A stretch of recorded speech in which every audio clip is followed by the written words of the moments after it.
Hi అండి, అందరికీ నమస్కారం. అందరూ బాగున్నారా? ఈరోజు ఏంటంటే పాపం కొంతమంది అత్తింటికి వచ్చిన కోడళ్ళు చెప్పిన మాటలు అనమాట. అంటే నా దగ్గర చెప్తున్నారు. వాళ్ళు అన్నారు అన్నమాట, అక్కడ వీడియో రూపంలో కొద్దిగా చెప్పు. కొంతమంది కన్నా సిగ్గన్నా వస్తుందము, సిగ్గన్న వచ్చి వాళ్ళు మారతారము, మనుషుల్లాగా చూడటం నేర్చుకుంటారము అనేసి అన్నారన్నమాట. అందుకనేసి నేను ఈరోజు వీడియో చేస్తున్నాను అన్నమాట. ఏంటంటే అత్తింటికి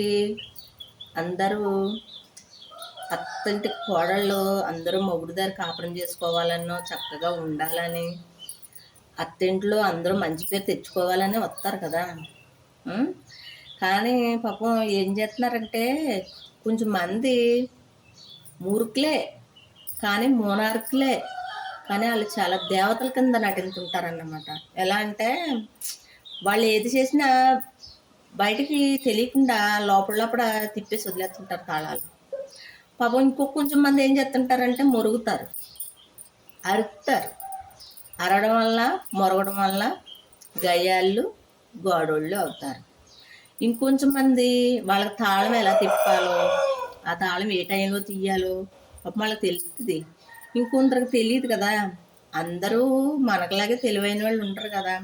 అవి ఉండక పాపం ఏమంటారంటే వాళ్ళు గయ్యాళ్ళు, గోడోళ్ళు, రాక్షసులు అని పేరు పొందుతారు. కానీ పేరు పొందినా కానీ బయట మొరుగుతారు తప్ప, కానీ వాళ్ళ మనసు మంచిగానే ఉంటుంది.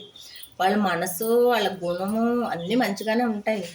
పాపం మనం అనుకున్నంతగా వాళ్ళ గుడిసేటోళ్ళు కారు, వాళ్ళు మనం అనుకున్నంత సాడిస్టోళ్ళు కూడా కాదు. కాకపోతే మనమేం అర్థం చేసుకోవాలంటే మనము ఇసురిన రాయ వాళ్ళకి తగిలింది కాబట్టే వాళ్ళకి ఒళ్ళు నొచ్చింది అనుకోవాలి కదా.